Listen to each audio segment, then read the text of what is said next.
Европската унија не ги отфрлила барањата на камионџиите. Новата визна стратегија на ЕУ, како официјален документ кој ги прифаќа возачите како професионалци, сега треба да се усвои од сите 29 земји, дел од Шенген зоната.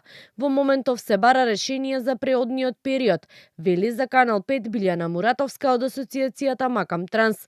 Муратовска очекува конкретен предлог на лист хартија во следните 2 недели, кога треба да се одржи нов состанок, а до тогаш тие бараат засилено лобирање и институционална поддршка. Нови блокади како што имаше на крајот на минатиот месец, кога неколку дена беа затворени граничните премини на земјите од Западен Балкан. Од Макам Транс велат не се во игра. За да се одбие нешто треба да има предлог. Меѓутоа овие состаноци кои беа двата одржани, прво на политичко ниво на 3.2 и на ниво на работна група на 11.2, воопшто не се предлагаше било што да се најде, туку се собираат технички информации. И јас не гледам зошто би се правеле во моментов блокади, кога веќе имаме активност во однос на преговарање.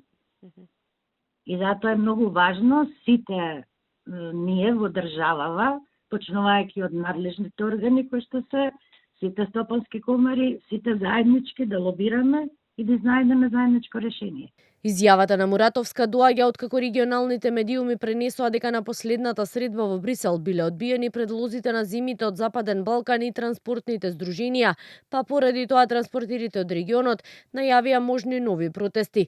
А по информациите за можни нови блокади се огласи од Македонското министерство за транспорт, од каде велат дека се работи на трајно решение и дека ресорните министерства се во постојана комуникација со Европската комисија.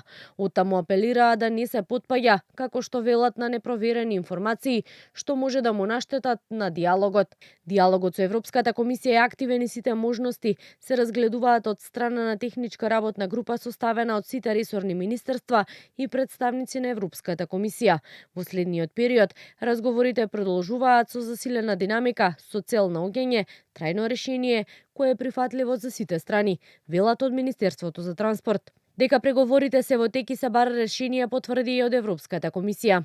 When it comes to the next steps, as I said, we have already engaged in this technical meeting and it will continue. Another meeting is planned for now for the week of the 23rd of February.